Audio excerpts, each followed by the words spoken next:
things, everything's wigs. I am an affiliate for Chelsey Smith Crowns, and you can use my code Elizabeth to save you 10%. Today I'm going to be talking about some tips for beginner wig wearers. So you're just new to this wig wearing journey, you've just had the thought in your head, hey, maybe I should start wearing wigs. Maybe you have thin hair, maybe you've lost your hair, maybe you're suffering and you're currently in the process of losing your hair, maybe you've worn extensions before and you just want to try something different. Whatever the reason is, you've had the thought, I want to start wearing glueless wigs and I want to know where to start.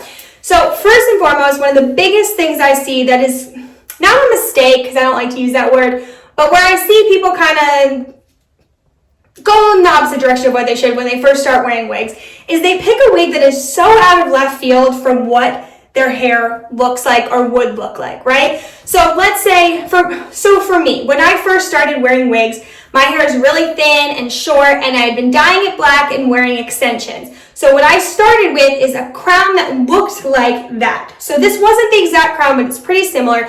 This is Sophie. She's a Sharpay Collection T-part, black, completely just black. I was so used to seeing myself with black hair that it wasn't as jarring to see myself with a wig on.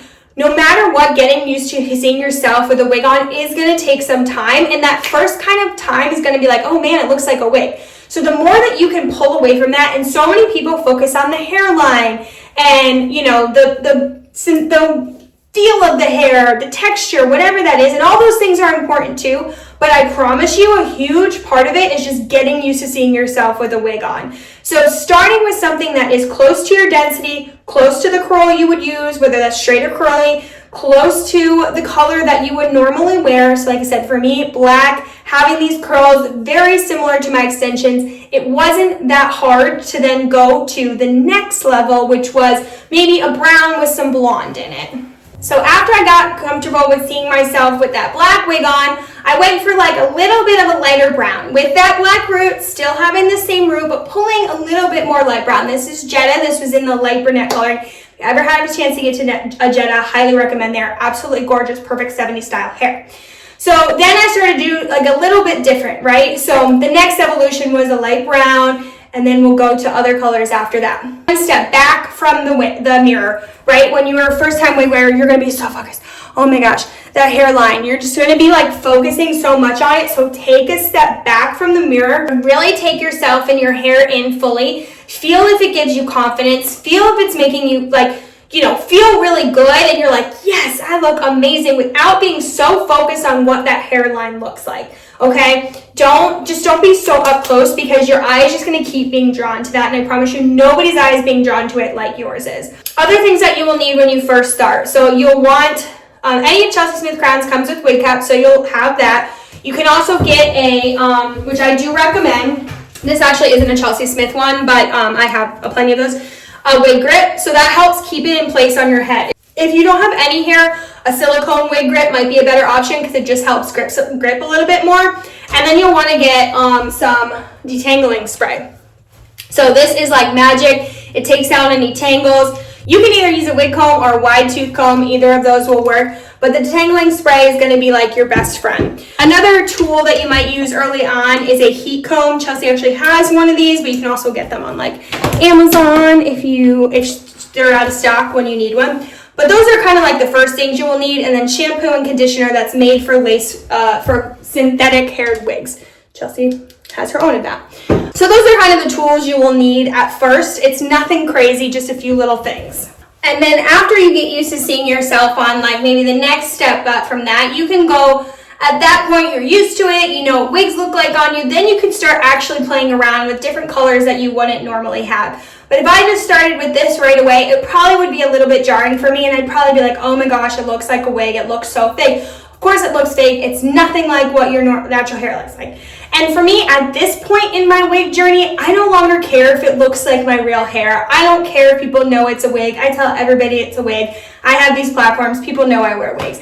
It doesn't bother me. And I know that that's not true for everybody, but I promise you, if you start out with something close to what you're used to, it won't feel as jarring over time.